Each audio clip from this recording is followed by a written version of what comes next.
Welcome to the last part of the video on thoracic wall, where we will learn about the vessels of diaphragm and its innervation. Also, we will have a quick recap of the whole section at the end. So, this is a must-watch. Now, what about the blood supply of the diaphragm? Obviously, there are some arteries that supply the blood to the diaphragm, and veins that drain it. Well, the arterial supply to the diaphragm is from vessels that arise superiorly and inferiorly to it. The arteries that supply the diaphragm from above are the pericardiacophrenic artery and the musculophrenic arteries. These vessels are actually the branches of the internal thoracic arteries. Other arteries that supply the diaphragm from above are the superior phrenic arteries, which arise directly from lower parts of the thoracic aorta. Also, some small branches from intercostal arteries supply the diaphragm from above. Now, the largest arteries that supply the diaphragm arise from below it. These arteries are the inferior phrenic arteries. They branch directly from the abdominal aorta. Now, moving on to the venous drainage. Well, the venous drainage of the diaphragm is by veins that generally parallel the arteries. These veins drain into the brachiocephalic veins in the neck, the azygous system of veins, or the abdominal veins, that in fact include the left suprarenal vein and inferior vena cava. As far as the nerve supply of diaphragm is concerned, the diaphragm is innervated by the phrenic nerve. The phrenic nerve is composed of fibers from cervical nerves, C3, C4, and C5, which penetrate the diaphragm and innervate it from its abdominal surface. You can remember these by the very famous mnemonic: C3, 4, and 5 keep the diaphragm alive. Because the entire motor supply arises from the phrenic nerves C3, 4, and 5. Motor supply is shown here by the yellow fibers, although the sensory supply from the central tendon is also carried by the phrenic nerves. But the periphery of the diaphragm receives sensory fibers from the inferior-most 6 intercostal nerves and the subcostal nerve.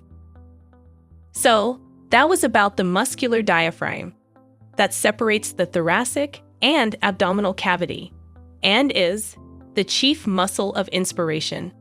Here, we come to an end to the video on the intercostal muscles and the diaphragm. Now, the origins, insertion, and action of the thoracic muscles have been compiled in this table. This is going to help you out when doing a quick revision for exams. For a quick recap, some narrow and elongated spaces that separate the adjacent ribs are called the intercostal spaces. These spaces are filled with the 3 layers of intercostal muscles: external intercostal muscles, internal intercostal muscles, and the innermost intercostal muscles. Thoracic wall receives its blood supply through the anterior intercostal arteries, posterior intercostal arteries, and the internal thoracic arteries. Veins draining the thoracic wall are called as the intercostal veins. The anterior intercostal veins drain anteriorly into the internal thoracic and musculophrenic veins, while the posterior intercostal veins drain into the azygous and hemiazygous systems. Then we discussed the lymphatic drainage of thoracic wall, and that the lymphatic vessels of the thoracic wall drain into the parasternal nodes, intercostal nodes, and the diaphragmatic nodes. Also, there are 12 pairs of thoracic spinal nerves. These divide into anterior and posterior rami. Branches of the intercostal nerves include cutaneous branches, a collateral branch, and sensory branches. Then, we have gone through the attachments of diaphragm that are sternal, costal, and vertebral. Then, we had a detailed discussion on the three major openings of diaphragm: the caval hiatus, aortic hiatus, and the esophageal hiatus. And I introduced you to some handy mnemonics to help you out. And lastly, the blood supply, venous drainage, and the innervation of diaphragm. Arteries supplying the diaphragm are superior phrenic arteries, inferior phrenic arteries, and the branches of internal thoracic arteries. While the veins of diaphragm drain into the brachiocephalic veins in the neck, the azygous system of veins, or the abdominal veins. And diaphragm is innervated by the phrenic nerves, composed of fibers from cervical nerves C3, C4, and C5. So, that was all for today. I hope you enjoyed the video and had a better learning experience. Goodbye!